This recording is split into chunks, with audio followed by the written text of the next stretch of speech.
Says he's a man in search of a hobby, but I would imagine being the president of a community college, I don't know if he has time for any hobbies. So, ladies and gentlemen, Tom Ramage.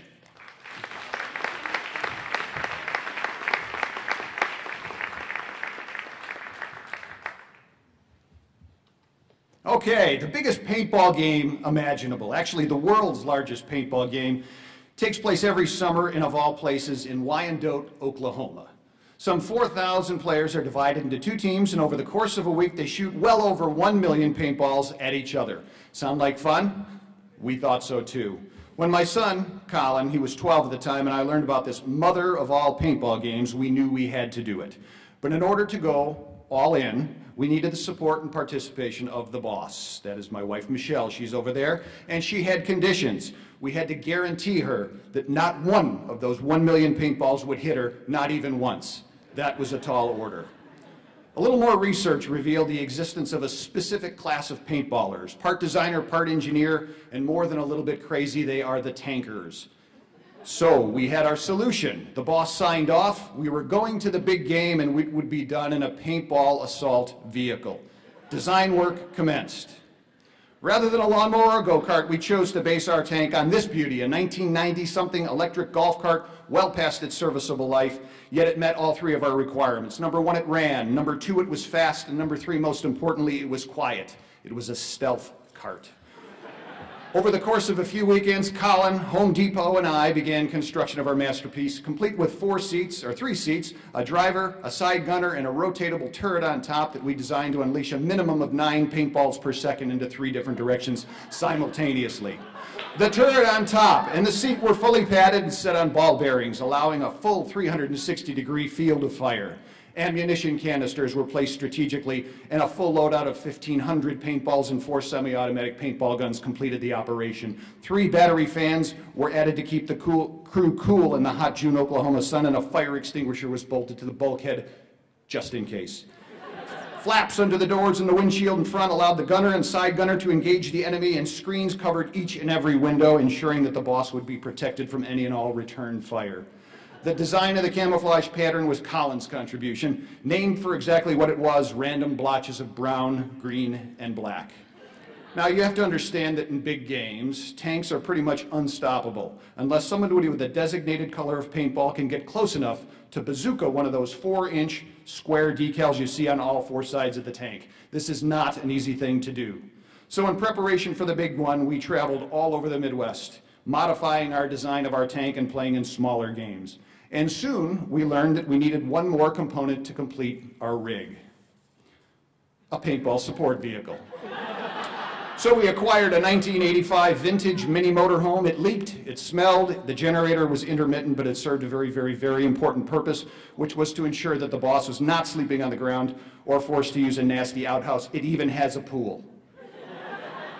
We happily arrived in Oklahoma and pulled in next to our camping spot and saw this. A gigantic dose of reality. Our competition had arrived. It was a massive replica giant German tank built on a full-size Chevy van chassis. It held 7 people. It had a smoke generator, and holy mother of God, look at that cannon. Others arrived as the day went on, bigger, faster, and far more impressive. That airplane could only be killed by shooting the beach ball dangling on a string from the tail. Our tiny little plywood golf cart at this point seemed, well, cute in comparison. Tanks are not supposed to be cute. And then we saw this, a $10,000 turbocharged half-track of death. Custom designed, the Panzer wagon, as it was named, sported a minigun in the turret fed by 2 scuba tanks full of compressed air mounted on the hood. 35 miles an hour top speed. Well, this thing's the belle of the ball. The crew is driving all over the place, actually jumping over berms, intimidating the hell out of the other crews. At this point, Colin and I, well, we're well past the point of doubting our design choices and have sunk into a mix of terror and dread. Michelle's vocabulary consists of words like nope, no way, and aw, hell no. And of course, the neighbor next door keeps pointing at us and laughing.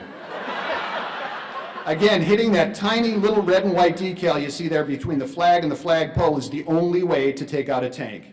And so the day of the tank battle, the tank-on-tank battle, arrives.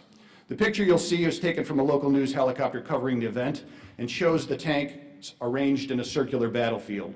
When the gun goes off, the idea is to shoot out all 4 decals on every side of the enemy tank, and the last vehicle with at least 1 clean decal is declared the winner. A late addition to the field was this contraption. In a minute, or in a second.